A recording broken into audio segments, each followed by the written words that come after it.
নমস্কার প্রিয় দর্শক শ্রোতা, বিটিভি ত্রিপুরার নিয়মিত আয়োজন কবি ও কবিতায় আমি চলে এসেছি সীমা। আজকে আমাদের স্টুডিওতে আমন্ত্রিত অতিথি হিসেবে রয়েছেন রাজ্যের বিশিষ্ট কবি কল্যাণী ভট্টাচার্য। উনি বাংলাদেশের সিলেটে জন্মগ্রহণ করলেও তিনি কিন্তু বর্তমানে ত্রিপুরার উদয়পুরে অবস্থান করছেন এবং একজন স্টাফ নার্স হিসেবেই তিনি কর্মরত আছেন। কিন্তু এই স্টাফ নার্সের পাশাপাশি তিনি লেখালেখিতে যুক্ত রয়েছেন বেশ কত বছর ধরে এবং তিনি সাহিত্য নিয়ে এই যে তার বাংলা ভাষা নিয়ে তার এই যে সাহিত্য চর্চা, এটা অবশ্যই করতে হয়, মানে প্রশংসা করতেই হয়, কারণ স্টাফ নার্সদের একটা অন্যরকম ডিউটি থাকে, কখনো দিনে করতে হয়, কখনো রাতে করতে হয়। এর মাঝেও যে তিনি সাহিত্য চর্চা করছেন বাংলা ভাষাকে নিয়ে, সেটা আসলে সত্যিই প্রশংসনীয়। দিদি, তোমাকে আমাদের স্টুডিওতে স্বাগত জানাই এবং তোমাকে পেয়ে আমরা ভীষণ আনন্দিত।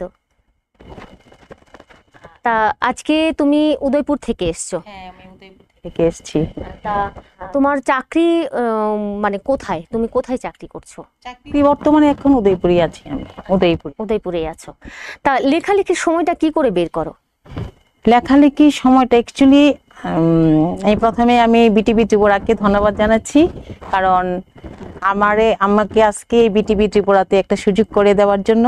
জাস্ট মানে কিছু লেখালেখি, মানে আমার যে প্রিয় সেটার উপরে কিছু মানে কথা বলার জন্য আমি খুব খুশি। আর আমি ধন্যবাদ জানাচ্ছি আমাকে তিনি মানে এখানে নিমন্ত্রণ করেছেন শিমলি চৌধুরীকে আমি অসংখ্য ধন্যবাদ জানাচ্ছি।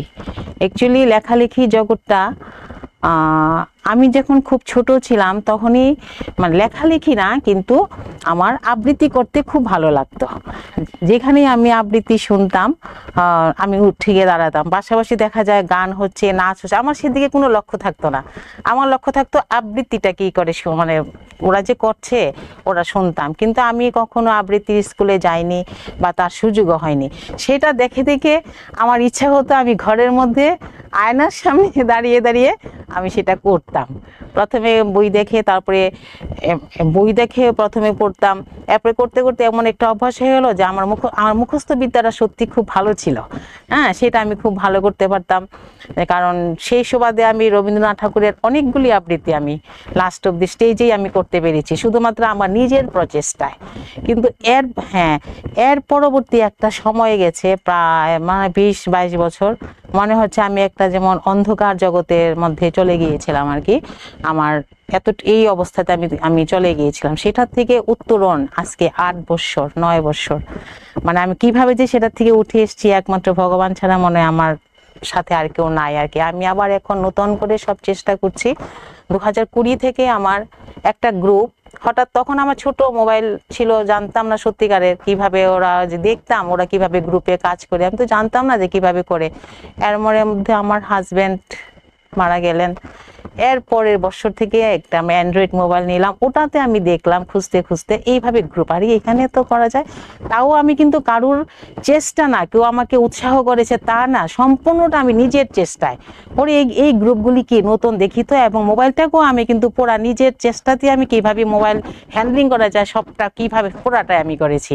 তখন আমি একটা গ্রুপ দেখলাম, সরস্বতী সাহিত্য ধারা, কিভাবে তারা লেখে, আমি লেখালেখিটি দেখলাম। তখন তারা দেখলাম কিছু ছবি দিত, ছবি দেওয়ার মাধ্যমে ছবিটা দিত, ওই ছবিটার উপরে তুমি একটা ছড়া লিখো, এরকম ভাবে। আমি কি সবাই তো লেখে, দেখি তো চেষ্টা করি, ওই চেষ্টা আর কি। তখন থেকে চেষ্টা, ছবির মাধ্যমে চেষ্টা, যেমন জাস্ট এখানে রবীন্দ্রনাথ ঠাকুরের এখানে একটা ছবি আছে, এটাতে তুমি রবীন্দ্রনাথ ঠাকুরের উপরে তুমি তোমার কি করতে চাও, কি লিখতে চাও, ওরকম আর কি। 6 লাইন 8 লাইনের ওই ছড়ার মাধ্যমে আমার আজকে কবিতাতে প্রবেশ। তার মানে ফেসবুক জগৎ, হ্যাঁ, এই ডিজিটাল যে ব্যাপারটা রয়েছে, মাধ্যম রয়েছে, সেখান থেকে তুমি অনুপ্রাণিত হয়েছো। সেখান থেকে অনুপ্রাণিত। আসলে আমরা অনেক সময় বলি যে অনলাইন বা ডিজিটাল এই মাধ্যমগুলো আমাদের অনেক ক্ষতি করে, কিন্তু ক্ষতির ভালো এবং মন্দ সবটা নিয়েই আছে। এবার কে কোনটা গ্রহণ করবে সেটা তার বিষয়, এটাই কথা। অফলাইন অনলাইন দুটোটাই থাকে। আমাকে জানতে হবে যে আমি কোন জায়গাটাতে যাব, কোনটাকে নিয়ে আমি থাকবো, সেটাই হয়েছে যার যার মনের সেখান ইচ্ছা থেকে তোমার লেখা শুরু, অনুপ্রেরণা। তা লেখালেখির সময়টা, আমি প্রথম প্রশ্নটা এটাই ছিল যে সময়টা তুমি কি করে বার করো? অ্যাকচুয়ালি আমাদের তো শিফটিং ডিউটি থাকে, মর্নিং ইভিনিং নাইট। তো তখন আমি কি করতাম, আমাদের যে ড্রেসটা থাকে অ্যাপ্রনটা, ওটার পকেটে আমার সবসময় টুকরা টুকরা ছোট ছোট কিছু কাগজ থাকতো।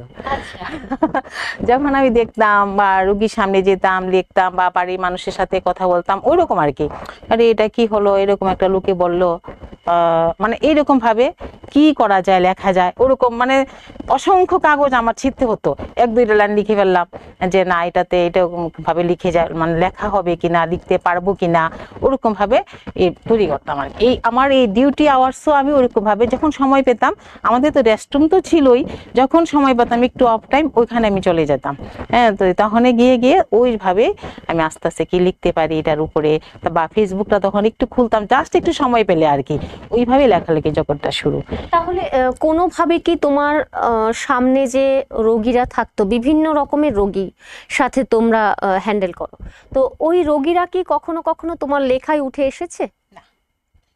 দেখায় এমনিতে উঠে আসেনি, কিন্তু আমরা যে ডিউটি করতে গিয়ে আমাদের যে কি ধরনের ফেসটা আমাদের তৈরি করতে হয় সবার সামনে, বা মানুষ যে আমাদের সম্বন্ধে কি ধরনের ধারণা, এখনো কিন্তু সেটা আছে। নাচ সম্বন্ধে অনেকেই মানে অন্যরকম মন্তব্য করে, অনেকে বেশিরভাগ এখনো পছন্দ করে না, কিন্তু আমাদের সে নাইট ডিউটিটা করতে হয়, একটা বাড়ি থেকে গিয়ে কিভাবে তৈরি করতে হয় আমাদের মানসিকতাটা, ওইভাবে আমার একটা কবিতা আমি মানে আজকে আমার এটার মধ্যে আছে, আমি এটা পড়ে শোনাবো। এটা আছে, ঠিক আছে, তাহলে আমরা কথা তো বলবো, এখন একটা কবিতা শুনে নি। আমার যে প্রথম ছড়া, যেটা দিয়ে আমি মানে এই জগতে আসা আর কি, কবিতার জগতে, আমি সেটাই বলছি প্রথমে। ও মাঝি ভাই, কোথায় তোমার ঘর? পরের আশায় বইসা আছো সকাল সন্ধে ভর। ঘরে তোমার ছেলে মেয়ের নেইকো পেটে ভাত, পথপানে চেয়ে আছে তোমার অপেক্ষায়। এরকম ছোট ছোট কবিতা এই প্রথম আমার এই কবিতাটা। আচ্ছা, এই ছড়াটা, এই কবিতাটা কি তুমি একটা ছবি দেখে মাঝির একটা ছবি দেখে লিখেছি। আর আরেকটা ছিল পল্লিমা, খুব বৃষ্টি, প্রকৃতির যে একটা মানে কি ধরনের যে বৃষ্টি হলে আমার পল্লিমারে দেখতে কিরকম লাগে, তখন ছিল একটা, বৃষ্টি শেষে দেখছি যে আমার পল্লিমাকে, কি অপরূপ সৃষ্টি তোমার, মনে হয় যেন চঞ্চলা হরিণী। তোমার কুলে জন্ম নিয়ে ধন্য হলাম আজি, আমার জ্ঞানে আমার ধ্যানে সদাই স্মরণ করি। অসাধারণ। তার মানে কবিকে আজকে আমাদের যিনি রয়েছেন কবি স্টুডিওতে, তাকেও প্রকৃতি ডাকে, প্রকৃতি কিন্তু তাকেও নাড়া দেয়, তার লেখার মধ্যে সেটা আমরা পেয়েছি। হ্যাঁ, তো আমি মানে আসলে এটা প্রায়ই দেখি, আমরা বিভিন্ন কবিরা আমাদের এখানে আসেন, স্টুডিওতে আসেন আমন্ত্রিত হয়ে, এমন কোনো কবি দেখিনি যাকে প্রকৃতি ধরা দেয়নি। হ্যাঁ, তো কবিদের কলমে প্রকৃতিরা ধরা দেবে না তা মনে হয় কখনো হবে না। এবং ঋতু, হ্যাঁ 6টা ঋতু আছে, এই 6টা ঋতু যে কবিদেরকে প্রভাবিত করে না সেটা মনে হয় খুব কমই, আমি পাইনি এখনো পর্যন্ত। তো নিশ্চয়ই তোমাকেও ঋতু খুব করে, প্রভাবিত করে। তো কোন ঋতুটা তোমার কাছে সবচেয়ে বেশি ভালো লাগে? অ্যাকচুয়ালি ঋতু মানেই তো ছড়া, ছন্দ, কবিতা, সবটা আমাদের যে 6 ঋতু, 6 ঋতুকে নিয়েই কিন্তু সব কবিতা লেখা যায়।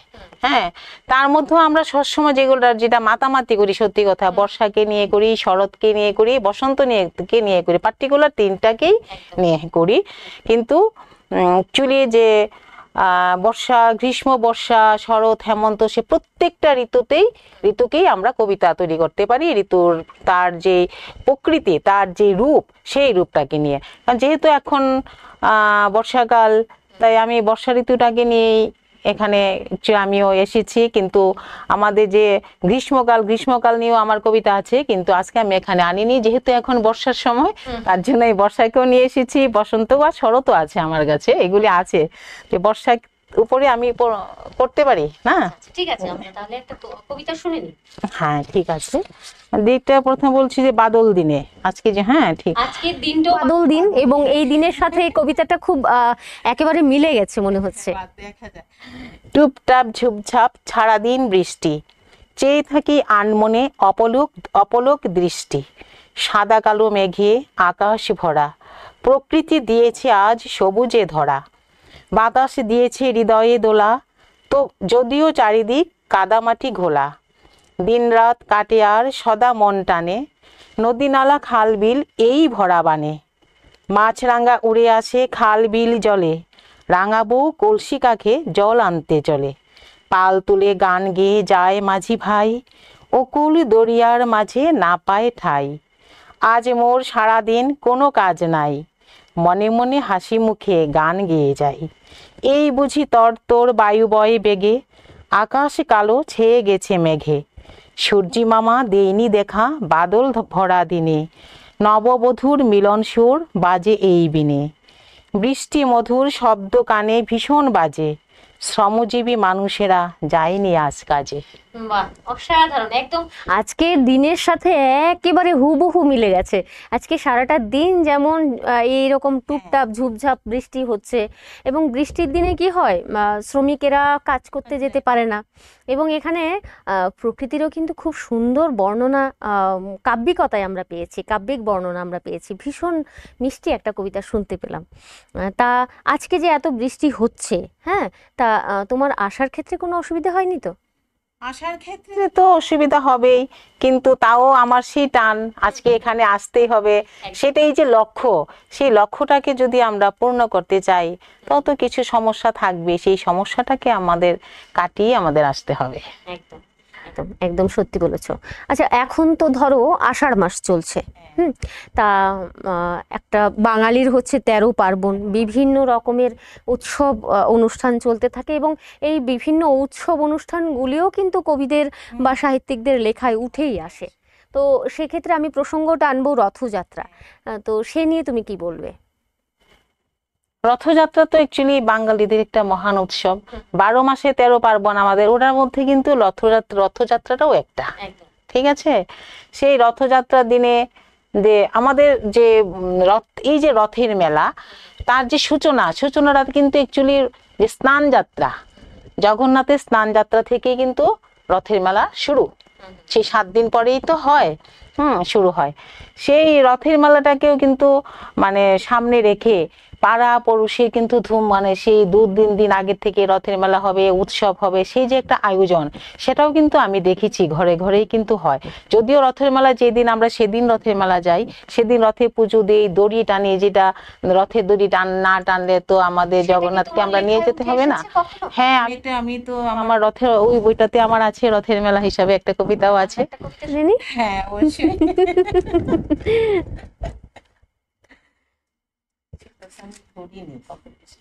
ছিল। ভালো, আমরা আড্ডা দিচ্ছি, কথা বলছি, গল্প করছি, তার ফাঁকে ফাঁকে আমরা কবিতাও শুনছি। দর্শক বন্ধুরা, নিশ্চয়ই আপনাদের কাছেও খুব ভালো লাগছে, আমারও ভীষণ ভালো লাগছে।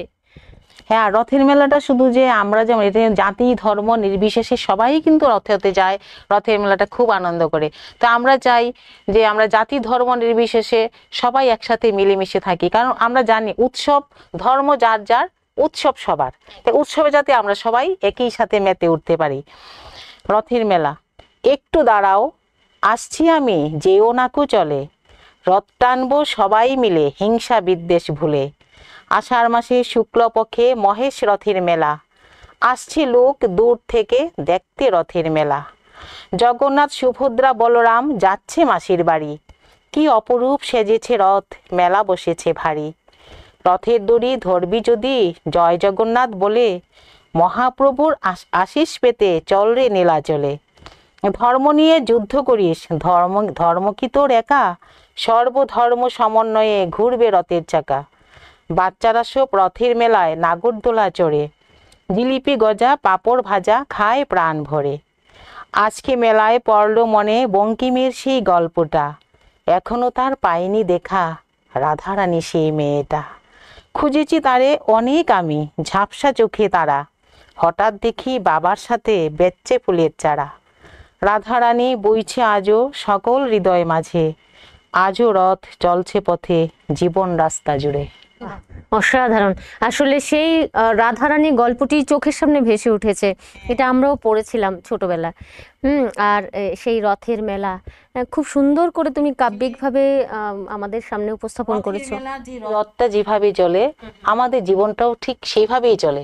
আমরা রথ যেদিকে টানবো, দড়িটা যেদিকে টানবো, আমাদের জীবনটা কিন্তু ঠিক ওইভাবেই চলবে। সেটাকে রক্ষা করাই, কিভাবে টেনে ধরবো তার রশিটা, সেটাই আমাদের কর্তব্য। মানে যখন বিপদ আসবে, বিপদ আসলে টলমল করলে হবে না, সেই বাঁধনটাকে নিজেই শক্ত করে ধরে রাখতে হবে। আসলে প্রত্যেকটা জিনিসই আমাদের জীবনে কিছু কিছু শিক্ষা আমাদেরকে দেয়, হয়তো কিছু আমরা বুঝি, কিছু আমরা বুঝি না। দারুণ লিখেছো তুমি। আমরা নিয়ে নেব একটা ছোট্ট বিরতি, বিরতির পর আবারও ফিরছি। দর্শকরা আপনারা সঙ্গে থাকবেন, ফিরে আসছি এক্ষুনি।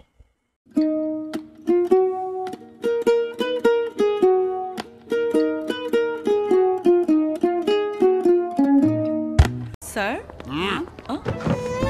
স্যার,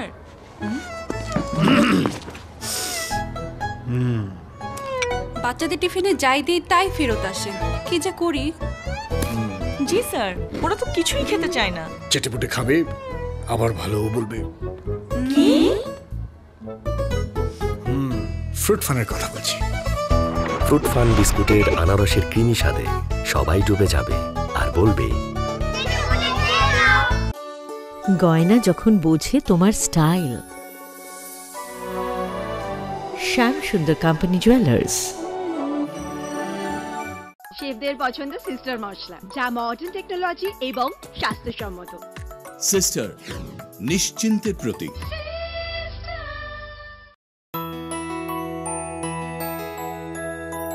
স্বাদে ভরা ঘিয়ের সুবাস লংতরায়, কি ভালো খেতে। শুদ্ধ ঘিয়ের আবেশ ভরা লংতরায়, অপূর্ব সুগন্ধ। পুষ্টি ভরা ঘিয়ের খাবার, কাওয়া ঘি প্রিয় সবার, লংতরায়। একেই বলে বিশুদ্ধ ঘি। বিশুদ্ধ ঘি নাম মনে রেখো, লংতরায়। লংতরাই ঘি রোজ খাবারে তোমাকে চাই। লংতরাই, লংতরাই, লংতরাই।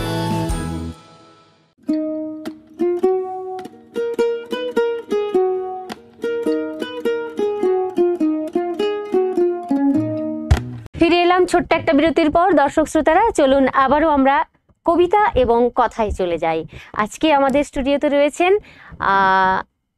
কল্যাণী ভট্টাচার্য। দিদি, এবার জানতে চাইবো, আমরা তো অনেকক্ষণ ধরেই গল্প করছি এবং কবিতাও শুনলাম, হ্যাঁ, এবারে জানতে চাইবো যে তুমি ছোটবেলাটা কোথায় কেটেছে? আমার ছোটবেলাটা উদয়পুরেই কেটেছে। আচ্ছা। ছোট আমি তো বাংলাদেশে কখন এসেছি জানি না, অথবা 6-7 মাস ছিলাম। আচ্ছা। এখানে চলে এসেছি, সেটা জানি না। আচ্ছা, তা এখন কি বাংলাদেশে যাওয়া হয়? না গো, আসার পরে এখান থেকে আমরা এখনো আর যাইনি। তবে আমার বাবা বলেছিল একটা কথা, যখনই মানে জীবনের একবার হলেও বাংলার মাটিটাকে স্পর্শ করে আসবি। আচ্ছা। সেই ইচ্ছাটাই রইলো এখনো যাওয়ার জন্য। সবই আছে যাওয়ার, কিন্তু যেতে পারছি না আর কি। তা তোমার পড়াশোনা সবকিছু তো উদয়পুরেই হয়েছে, চাকরিটাও এখন উদয়পুরেই আছে? আমি আগরতলাতেই ছিলাম, সেখান থেকে আমি। আচ্ছা, মাঝে আগরতলা? হ্যাঁ, সেই করোনার পিরিয়ডটা তো পুরাটাই আগরতলা কাটিয়েছি। 6 মাস 7 মাস জীবিতে। 6 মাস 7 মাস তো বাড়িতেই যেতে পারিনি, একদম টোটালি বন্ধ ছিল আমাদের। তখন যে পিরিয়ডটা কি করে কাটালাম, মানে তখনই আমাদের এই কবিতাটাও লেখা, সবটাই আর কি। আসলে তখন অনেকটা সময় অবসর আমরা পেয়েছিলাম, অনেকেই পেয়েছে, প্রত্যেকেই। আমাদের তো তখন অপশন ছিল না, আমাদের তো কোনো অপশন নেই, বা একদিনও ছুটি নেই। আমরা কিন্তু যে কথা ছিল 7 দিন ডিউটি করে একদিন আমাদের ছুটি, কিন্তু আমরা পাইনি। পরিস্থিতি 24 ঘন্টা এরকম হয়েছে আমাদের, যে বাড়িতে গেছি, হঠাৎ করে ফোন করলো। আমার একটা মনে হচ্ছে, আমার এত মানে বাড়িতে যাওয়ার ইয়ে ছিল। আমার শাশুড়ি মা খুবই অসুস্থ, একদম বিছানায়, কিন্তু আমি যেতে পারছি না। আমি মাত্র 2টা সেল নিয়েছিলাম, মনে আছে। আমি যেদিন গেলাম 4টার সময় ফোন করলো, তাড়াতাড়ি আসো, তোমাকে জয়েন করতে হবে। আমি রাত 9টা বাজে আবার জীবিতে চলে আসলাম। তাই হলো আর কি আমাদের পরিস্থিতি। তোমার চাকরিটাই এরকম যে কিছু করার নেই, সেবামূলক কাজ, সেবা, জনগণের জন্য সেবা দিতেই হবে। আমরা অন্য কিছু আশা করি না, এটা ছাড়া তো আমরা অন্য কিছু আশা করিও না। তোমাদের মেন্টালিটিটা ওরকমই হয়ে যায়। যেমন বর্ডারে যারা থাকেন, হ্যাঁ, বিএসএফ বলো বা আর্মিরা যারা থাকেন, ওরা যেরকম দেশের জন্য নিবেদিত প্রাণ, ওদের মেন্টালিটিটা ওরকমই থাকে যে আমরা দেশের জন্য নিবেদিত। দেখো একটা কথা, ছোট্ট একটা কথা বলি, আমার যখন নাইট ডিউটি ছিল আমাদের এখানে, আমি যে ওয়ার্ডটা ডিউটি করি 75 জন রোগী, আমি একা, সিস্টার শুধু একজন নাইট ডিউটি। আর তো তখন 2টা বাজে, আমার তো ইঞ্জেকশন দিচ্ছি, ইঞ্জেকশন স্যালাইন একা হাতে মানে শেষ করতে পারছি না। আর একটা পেশেন্ট কিন্তু অলরেডি আধা ঘন্টা হয়ে গেছে, সে মারা গেছে, জানি আমি মারা গেছে সে। তখন আমার সিটে জায়গা নেই, নিচে ছিল, কিন্তু আমি যে মানে ইঞ্জেকশন দিচ্ছি রুগীরা রে ডেকে ডেকে, আমি যাওয়ার সময় কি হলো, ওর পাটা আমার পায়ে ধাক্কা লাগলো। ধাক্কা লেগে আমি বললাম, আচ্ছা আপনি তো দেখছেন আমি যে এখান থেকে যাচ্ছি, পাটা কি আপনি একটু সরাতে পারেননি? হ্যাঁ, কিন্তু আমি ভুলেই গেছি সে যে মারা গেছে। আমি ওর সাথে কথা বলছি, আপনি একটু পাটা সরাতে পারতেন, আপনার পায়ের সাথে আমার ধাক্কা লাগলো বলে যেমন সেখানে গেলাম রুগীর কাছে, হঠাৎ করে মাথা, আমি কাকে বললাম, ফিরে আসলাম, তো কোন সময় মারা গেছে, এবং তার বাড়ির লোকও ছিল না, বাড়ির লোককে খবর দিলাম, সবকিছু কিন্তু আমি করলাম। করার পরে কিন্তু সেই মুহূর্তে আমি যে অন্যদেরকে ওষুধ দিচ্ছি বা চিকিৎসা করছি, আমি সেই মুহূর্তে ভুলে গেছি যে রোগীটা মারা গেল। মানে ওইরকম অবস্থা আমাদের হয় আর কি।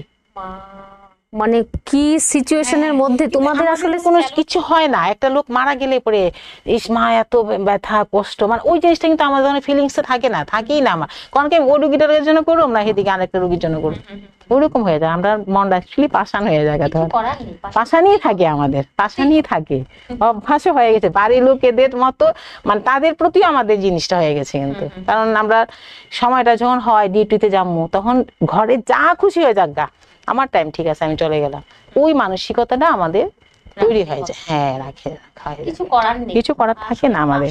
না হলে তো এত কঠিন কাজগুলো করা যাবে না। একটা ডেড বডির সাথেও অনেক সময় রাত কাটাতে হয়। আমরা কাটাই, কিছু ডেড বডি থাকে। আমাদের গা ছমছম করছে, আমার তো ভয় লাগছে।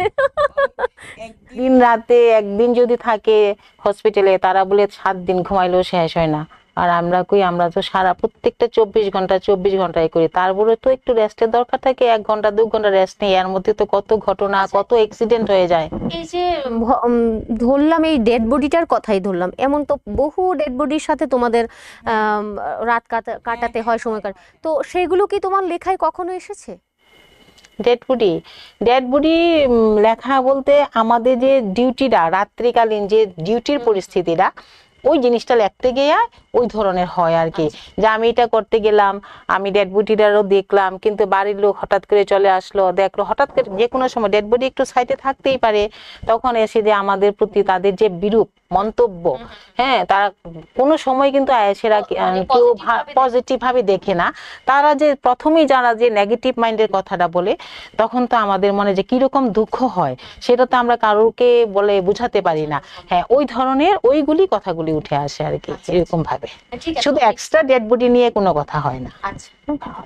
ঠিক আছে, আমরা আজকে কিন্তু অন্যরকম একটা অনুভূতি আমরা পাচ্ছি, একটু ভয়জনক বিষয় রয়েছে। যাই হোক, কোনো ভয় নেই, স্যালুট জানাতে হয়, কারণ সেবামূলক কাজ করে যাচ্ছেন। এটা সমাজের জন্য এবং আমাদের প্রত্যেকের জন্য এটা সাংঘাতিক একটা মানে দারুণ একটা জায়গা, এবং এটা আমরা যদি এই সেবামূলক কাজগুলো ওনাদের কাছ থেকে না পেতাম, তাহলে আসলে আমরা অনেক বিপদের সম্মুখীন হতে হতো আমাদের। যাই হোক, এবার আমরা কবিতায় চলে যাব। হ্যাঁ, কি শোনাচ্ছ এখন? আমি একটা শিশুর ভাবনা, হ্যাঁ, একটা বাচ্চা মেয়ে। আমরা তো অ্যাকচুয়ালি আমরা যারা মেয়েরা আছি ঘরে, তাদেরকে নিয়ে কিন্তু সত্যি কথা বেশিরভাগ ফ্যামিলিতে কিন্তু ভাবাটা খুব কম হয়। এই যে মারা কত কষ্ট করছে সবার জন্য, আমরা কিন্তু মাদের দিকে তাকাইও না ফিরা। মা যে অসুস্থ থাকে বা সে যে চলতে পারে না, আমরা কিন্তু ফিলিংসটা আমাদের খুব কম থাকে, মানে বেশিরভাগ ঘরে ওই ধরনের জিনিসটা কম হয় আমার চোখে ধরা, মানে মনে হচ্ছে আর কি। সেখানে একটা বাচ্চা শিশু তার মার প্রতি যে তার মানে মনোভাব, মাকে যে সে কতটা ভালোবাসে, ওইটা নিয়েছি না আমার একটা ছোট্ট কবিতা, ছোট না, জাস্ট একটা কবিতা। সে যেমন শিশুর ভাবনা। ছোট্ট শিশু বায়না ধরে, মাগো আমি বড় হয়ে হব তোমার মতো, মা হেসে কয়, সে কি রে, তুই যে মা একদিন হবি মস্ত বড়, তখন যে হবে আমার ভীষণ রকম গর্ব, বলবো তখন মিনুই হবে এই জগতের আলো। না গো মা, আমি যে হব তোমার মতোই বড়, ভোরবেলাতে স্নানটি সেরে যাব ঠাকুর ঘরে, তারপরেতে মা গো আমি যাব হেসেলেতে। মা শুনে কয় রেগে মেগে, তবে রে বেটি পড়বি কখন, তুই রান্না করলেই হবে, দেশের দশের খবর তবে রাখবে কে শুনি। কিন্তু মা, তোমার খবর কজন রাখে বলো, তুমি যে মা চলতে গিয়ে কোকিয়ে কোকিয়ে হাঁটো, কেউ তো তোমার রাখে না খোঁজ, তুমি রাখো সবার। তুমি তো মা করনি মাগো কোনো লেখাপড়া, তাই তো আমি হব না বড় করে লেখাপড়া। আমি যে শুধু বড় হয়ে নেব তোমার খোঁজ, তাই যে মা হব আমি তোমার মতো বড়। দেশের খবর চাই নে মাগো তোমার খবর চাই, তা শুনে যে মায়ের চোখে অশ্রু এসে যায়। বুকের মাঝে টেনে নিয়ে বলে যে মা তাকে, একদিন তুই হবি বড়, তুই যে আমার সোনা মেয়ে। একটা সন্তানের তার মায়ের প্রতি যে প্রগাঢ় ভালোবাসা, সেটাই এই কবিতায় প্রকাশিত হয়েছে। খুব সুন্দর লিখেছো। আচ্ছা দিদি, তোমার কি কবিতা বা তুমি কবিতা ছাড়া আর কি লিখো, আর কি কিছু লিখো? এইবার একটা মানে গল্প, ছোট ছোট গল্প তৈরি করছি, ইচ্ছে আছে লিটল ম্যাগাজিন, নিজেরই পড়াটা থাকবে কিন্তু লিটল ম্যাগাজিনের মাধ্যমে বের করার ইচ্ছা আছে, মানে চলছে কাজ। আচ্ছা, তা তোমার লেখাগুলো কি ছাপার অক্ষরে প্রকাশিত হয়েছে? বই বের করেছো? না, গল্পের বই তো এবার বের হবে। কবিতার বইয়ের কথা বলছি, তোমার কবিতা কি ছাপার অক্ষরে বেরিয়েছে? এই যে এই বইটা, এটা আমার কবিতার বই। আচ্ছা, হ্যাঁ, আর এটা আমার সম্পাদনা করা রাঙ্গামাটি, এটা লিটল ম্যাগাজিন থেকে বের করা হয়েছে।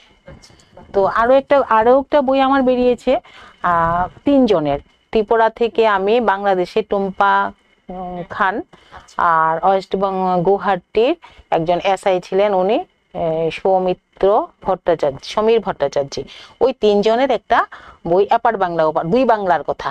আচ্ছা, ওই একটা বই বেরিয়েছে আর কি। ভালো। আচ্ছা, এবার এই তুমি যে চর্চা করছো, বাংলা সাহিত্য নিয়ে চর্চা করছো, তা এখানে মানে ত্রিপুরার যে বাংলা সাহিত্য সে সম্পর্কে বা এখানে কিভাবে বাংলা ভাষাকে আরো বেশি প্রসার করা যায়, তুমি কি মনে করো কিভাবে সম্ভব সেটা? হ্যাঁ, বাংলা ভাষাকে যদি আমরা আরো প্রচারে যাই, মানে বাংলা ভাষাটাই তো আমাদের জন্য শ্রেষ্ঠ ভাষা। বাঙালি, আমাদের মাতৃভাষা তো বাংলা, কিন্তু আজও কিন্তু আমরা মাতৃভাষাটাকে শীর্ষস্থানে নিতে পারছি না।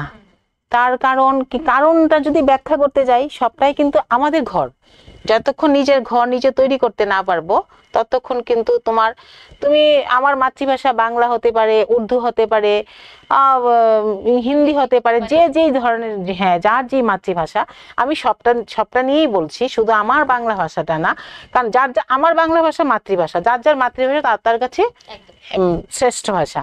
কিন্তু এটাকে কখন সেটা পরিপূর্ণ হবে, যখন আমার ঘরে যদি আমি বাংলা ভাষাটাকে নিয়ে চর্চা করছি, কিন্তু আমার ছেলে যখন বললো তুমি কি এত বাংলা করছো, ইংলিশটা, আমার ছেলে এখন ওই বাংলাটা ঠিক মতো করতে পারে না, সে ইংলিশে দাও পুরা ইংলিশ করবে, সেই যে তাদের ভাবনাটা, আমি আমার ঘরটাই বলছি, অন্য কিছু বলবো না, সেই ঘরটার থেকে যতক্ষণ ওরা নিজের ভাষার প্রতি তার বিশ্বাস, তার ভালোবাসা, তার মাতৃভাষাকে সম্মান করতে না পারবে, ততক্ষণ পর্যন্ত কিন্তু আমরা আমাদের মাতৃভাষাটাকে সেই স্থানে নিয়ে যেতে পারবো না। আগে আমার ঘরকে আমার তৈরি করতে হবে, শুধু মাতৃভাষা না, যে কোনো কাজে, যে কোনো সামাজিক কাজে আগে আমার ঘর থেকে বেরিয়ে আনতে হবে, ঘর থেকে সবাই বের হতে হবে। আগে নিজে তৈরি হও, তারপর তুমি সমাজ তৈরি করো, তারপর তুমি দেশ তৈরি করো। এটাই আমাদের সময় সীমা কিন্তু একেবারে শেষের পথে। হ্যাঁ, আমরা আরেকটা কবিতা শুনে নেব চট করে। আমার তাহলে লাস্ট কবিতাটাই পড়ি। আমি যে নার্স সেটাই করব। কোথায় লাগলাম আবার, সে তো ওই তো সামনে আছে। নার্স, সেটা আমি শুধু আমারকে না, পুরা নার্স, সব নার্স ইয়েতেই করলাম। দেশে দেশে যুদ্ধে লড়ে সৈন্যদল, রোগের সাথে যুদ্ধে ভাঙ্গে মনোবল, সেই মনোবল গড়তে যুদ্ধে নামেন নার্স, 24 ঘন্টা লড়তে লড়তে পরে নিঃশ্বাস। যাদের সেবা শুশ্রূষায় বাঁচে কত প্রাণ, মনুষ্য জীবন বাঁচাতে ওদের চেষ্টা আপ্রাণ। সাদা পোশাকে ওরা যে ছুটে চলে রাত দিন, দায়িত্ব মাথায় নিয়ে ওরা তবু ক্লান্তহীন। ভয় পাওয়া ইঞ্জেকশন এখন ওদের নিত্য সঙ্গী, স্টেথোস্কোপটা শক্ত করে রাখে জীবন বাজি। পরিবারকে পিছনে ফেলে কাটায় রাত হাসপাতালে, ভয় ঘৃণা সব দূরে ঠেলে আপন করে সকলে।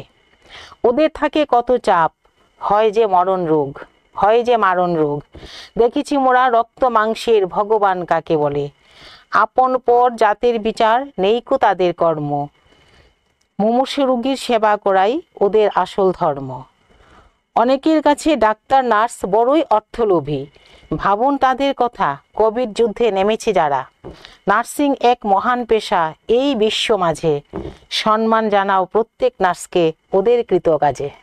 বাহ, অসাধারণ। আমরা বিটিভি ত্রিপুরার মাধ্যমে আমরা বিটিভি ত্রিপুরার পক্ষ থেকে এই সকল নার্সদেরকে আমরা শ্রদ্ধা জানাই এবং কৃতজ্ঞতা জানাই, কারণ ওনারা এইভাবে মানে সমাজের সেবা করছেন, সেবামূলক কাজ করছেন এনারা। তো তাদের সকলের প্রতি আমাদের শ্রদ্ধা রইল।